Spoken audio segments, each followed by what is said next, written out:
بسم اللہ الرحمن الرحیم۔ پیارے ناظرین السلام علیکم ورحمۃ اللہ وبرکاتہ۔ پیارے دوستو، آج کی اس ویڈیو میں ہم آپ کو ایک واقعہ سنائیں گے، یعنی ایک اللہ والے نے اپنے پاؤں کو کیوں کاٹ دیا، یہ واقعہ سنائیں گے۔ ویڈیو کو آخر تک ضرور دیکھیں گے، ویڈیو کو لائک، چینل کو ضرور سبسکرائب کیجیے گا۔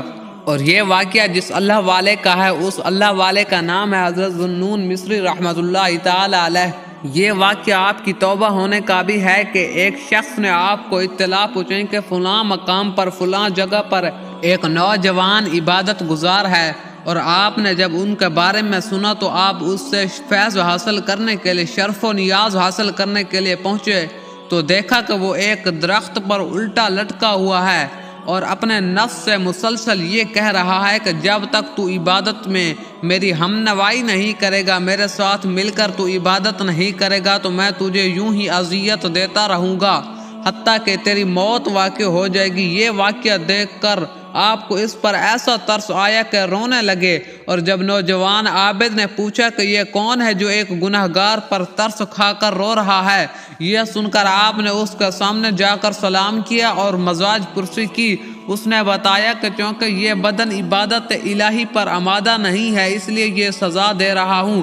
آپ نے کہا کہ مجھے تو یہ گمان ہوا کہ شاید تم نے کسی کو قتل کر دیا ہے یا کوئی گناہ عظیم سرزد ہو گیا ہے۔ تو انہوں نے جواب دیا کہ تمام گناہ مخلوق سے اختلاط، مخلوق سے میل جول کی وجہ سے پیدا ہوتے ہیں، اس لیے مخلوق سے رسم و رواج اور میل جول کو بہت بڑا گناہ تصور کرتا ہوں۔ آپ نے فرمایا کہ تم واقعی بہت بڑے زاہد ہو۔ اس نے جواب دیا کہ اگر تم کسی بڑے زاہد کو دیکھنا چاہتے ہو تو سامنے پہاڑ پر جا کر دیکھو۔ چنانچہ جب آپ وہاں پہنچے تو ایک نوجوان کو دیکھا کہ جس کا ایک پیر کٹا ہوا باہر پڑا تھا اور اس کا جسم کیڑوں کی خوراک بنا۔ جب آپ نے یہ صورتحال معلوم کی تو اس نے بتایا کہ ایک دن میں اسی جگہ مصروف عبادت تھا کہ ایک خوبصورت عورت سامنے سے گزر گئی، جس کو دیکھ کر میں فریب شیطان میں مبتلا ہوا۔ شیطان نے مجھے ورغلایا، اس کے نزدیک پہنچ گیا۔ اس وقت ندا آئی کہ اے بے غیرت، 30 سال خدا کی عبادت اور اطاعت میں گزار کر آج شیطان کی عبادت کرنے چلا ہے۔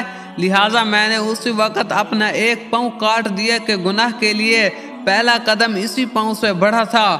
پھر بتائیے کہ آپ مجھ گناہ گار کے پاس کیوں آئے، اور اگر واقعی آپ کسی بڑے زاہد کی جستجو میں ہیں، کسی سے فیض حاصل کرنے جا رہے ہیں، تو اس پہاڑ کی چوٹی پر چلے جائیے۔ لیکن جب بلندی کی وجہ سے آپ کا پہنچنا ناممکن ہو گیا تو اس نوجوان نے خود ہی ان بزرگ کا قصہ شروع کر دیا۔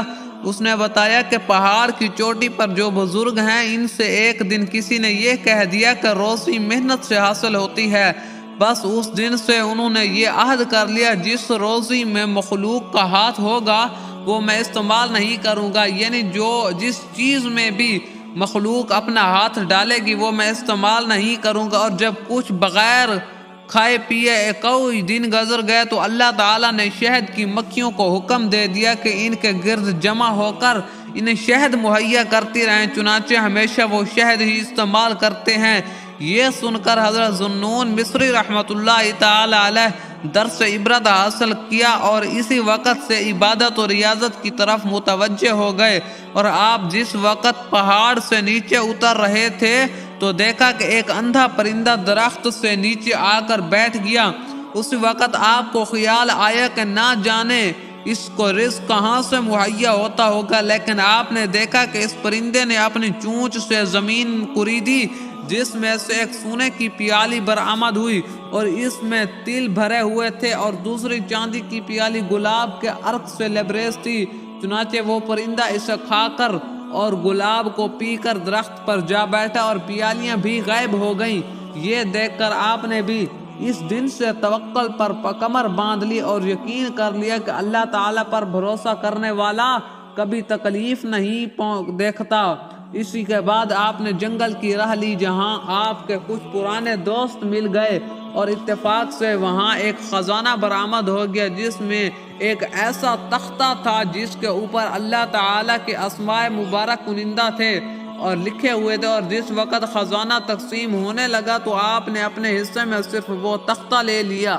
اور ایک رات خواب میں دیکھا کہ کوئی یہ کہہ رہا ہے کہ اے ذوالنون، سب نے دولت تقسیم کی اور تو نے ہمارے نام کو پسند کر لیا، جس کے عوض ہم نے تیرے اوپر علم و حکمت کے دروازے کشادہ کر دیے۔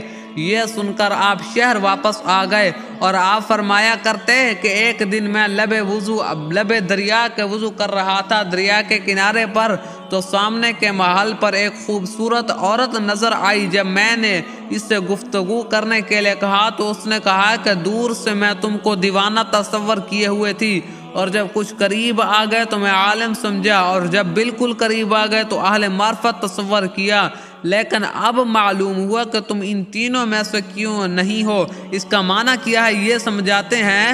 وہ فرمایا کہ عالم جو ہوتا ہے وہ نہ محرم شخص پر نظر نہیں ڈالتا، اور دیوانہ جو ہوتا ہے وہ وضو نہیں کرتا، اور اہل معرفت خدا کے سوا کسی کو نہیں دیکھتے۔ یہ کہہ کر وہ جو تھی لڑکی وہ غائب ہو گئی۔ میں نے سمجھ لیا کہ یہ ندا آئی غیب کی جانب سے، ایک تنبیہ ہے میرے لیے۔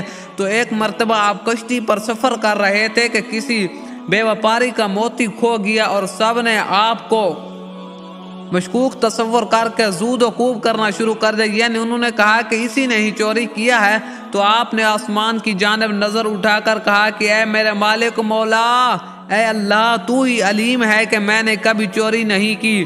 یہ کہتے ہی دریا میں صدہاس کئی مچھلیاں منہ میں ایک ایک موتی دبائے نمودار ہوئیں، اور آپ نے ایک مچھلی کے منہ سے موتی نکال کر اس بیوقوف کو دے دیا۔ اس کرامت کے مشاہدے کے بعد تمام مسافروں نے معافی طلب کی، اسی وجہ سے آپ کا خطاب ذوالنون ہو گیا۔ اور آپ فرمایا کرتے ہیں کہ میں ایک پہاڑ پر بہت سے بیماروں کا اجتماع دیکھا، اور جب ان سے وجہ پوچھی تم یہاں کیوں کھڑے ہو، تو انہوں نے بتایا کہ یہاں ایک عبادت گزار سال میں ایک مرتبہ اپنی عبادت گاہ سے باہر نکل کر بیماروں پر دم کرتا ہے، جس کے بعد صحت یاب ہو جاتے ہیں وہ مریض۔ چنانچہ کچھ عرصہ میں نے بھی ان بزرگ کا انتظار کیا، اور جب وہ نکلے تو آنکھوں کے گرد ہلکے ہو گئے تھے اور بہت کمزور اور ضعیف تھے۔ پھر آسمان کی جانب نظریں اٹھا کر تمام بیماروں پر کچھ دم کیا اور سب فوراً صحت یاب ہو گئے، اور یہ کیوں بیٹھے تھے؟ اور جب وہ عبادت گاہ میں داخل ہونے لگے تو میں نے ہاتھ پکڑ کر عرض کیا، حضرت ذوالنون مصری نے عرض کیا، زہری امراض والوں کو تو شفا ہو گئی، لیکن میرا باطنی مرض بھی دفع فرما دیجئے۔ یہ سن کر فرمایا کہ اے ذوالنون میرا ہاتھ چھوڑ دے، کیونکہ اللہ تعالیٰ نگرانی فرما رہا ہے کہ تو نے اس کا دست کرم چھوڑ کر دوسرے کا ہاتھ تھام لیا ہے۔ یہ کہہ کر انہوں نے چھڑایا اور عبادت گاہ میں داخل ہوئے۔ لوگوں نے جب آپ سے گریہ و زاری کی وجہ دریافت کی تو فرمایا، رات حالت سجدہ میں نیند آ گئی تو خواب میں دیکھا کہ اللہ تعالیٰ فرما رہا ہے، میں نے مخلوق کو 10 حصوں میں تقسیم کیا، اور ان کا سامنے جنت پیش کی گئی تو 9 حصے اس پر فریفتہ ہو گئے، لیکن ایک حصہ اس پر بھی متوجہ نہ ہو سکا۔ پھر میں نے ایک حصے کے بھی 10 حصے کر دیے، اور جب میں نے ان سے سوال کیا کہ تم نے جنت کا طلبگار بنے اور نہ جہنم سے خوف زدہ ہوئے، تو پھر آخر تم کیا چاہتے ہو؟ تو انہوں نے عرض کیا کہ جو کچھ ہم چاہتے ہیں اس سے آپ ہی بخوبی واقف ہے۔ کسی بچے نے آپ سے عرض کیا کہ مجھے بطور ورثہ 1,00,000 دینار حاصل ہوئے ہے، اور میری تمنا ہے کہ یہ سب آپ ہی کی ذات گرامی پر صرف کر دوں۔ تو آپ نے فرمایا کہ حد بلوغ تک پہنچنے سے قبل تمہارے لیے اس کا خرچ کرنا ناجائز ہے، اور جب وہ بچہ شباب پر پہنچا یعنی جوانی پر پہنچا تو پوری جائیداد فقراء میں تقسیم کر کے آپ کے عرادت مندوں میں شامل ہو گیا۔ پھر یہی نوجوان ایک دن آپ کی خدمت میں حاضر ہوا تو معلوم ہوا کہ آپ آج کل ضرورت مند ہے۔ اس نے اظہار تعصف کرتے ہوئے کہا کہ کاش میرے پاس اگر آج دولت ہوتی تو میں بھی آپ کی خدمت میں پیش کر دیتا۔ آپ نے اس کی نیت کو بھانپ کر یقین کر لیا کہ یہ ابھی مفہوم فقر سے آشنا نہیں ہے، چنانچہ اس سے فرمایا کہ فلاں دواخانہ سے یہ دوا لا کر گھسلو اور روغن میں ملا کر 3 قرص تیار کر کے ان میں سے سوئی سے سوراخ کے میرے پاس لے کر آؤ۔ جب آپ نے ان تینوں گولیوں پر کچھ دم کیا تو وہ یاقوت میں تبدیل ہو گئیں۔ آپ نے فرمایا کہ کسی جوہری کے پاس لے جا کر قیمت معلوم کرو، چنانچہ جوہری نے 1,000 دینار قیمت لگائی۔ پھر اس نوجوان نے پورا واقعہ بیان کیا تو فرمایا کہ اس کو پانی میں گھول دو اور یہ اچھی طرح ذہن نشین کر لو کہ فقراء کو مال و زر کی ضرورت نہیں ہوتی۔ یہ سن کر وہ ہمیشہ کے لیے دنیا سے علیحدہ ہو گیا۔ دوستو یہ بات بہت عجیب سی اور صبح کا موضوع یاد کرو، ضرور سنو اس کو، کہ ایک شخص اولیاء کرام کو خبطی تصور کرتا تھا۔ اب تو ایک ولی نے حضرت ذوالنون مصری نے اپنی انگشتری دے کر فرمایا کہ اسے بھٹیارے یعنی بٹھی والے کے دکان پر 1 دینار میں فروخت کر دو، لیکن بٹھیارے نے کہا کہ اس کی قیمت تو زیادہ مانگتا ہے، کچھ کم کر۔ پھر جب سنارے کے یہاں پہنچا تو اس نے 1000 دینار قیمت لگائی، اور جب اس شخص نے آ کر پورا واقعہ بیان کیا تو آپ نے فرمایا جس طرح بٹھیارا بٹھی والا انگشتری کی قیمت سے آشنا نہیں ہو سکا، اس طرح تم بھی مراتب اولیاء سے نہ آشنا ہو، لہٰذا تم بھی سناروں کی طرح ان موتیوں کو جاننے والے بنو، نہ کہ بٹھیارے کی طرح کہ 1 دینار سے بھی کم کر دو۔ تو لہٰذا اولیاء کرام پر تانے نہیں مارنے چاہیے اور ان کی کرامات کو حق سمجھنا چاہیے، اور یہ اولیاء کاملین ہوتے ہیں۔ اور دوستو امید ہے آپ کو ویڈیو اچھی لگی ہوگی، ویڈیو کو لائک، چینل کو ضرور سبسکرائب کیجئے گا، اور ثواب کی نیت سے اپنے دوستوں تک بھی ضرور شیئر کیجئے گا۔ اللہ تعالیٰ ہمیں عمل کی توفیق عطا فرمائے، آمین۔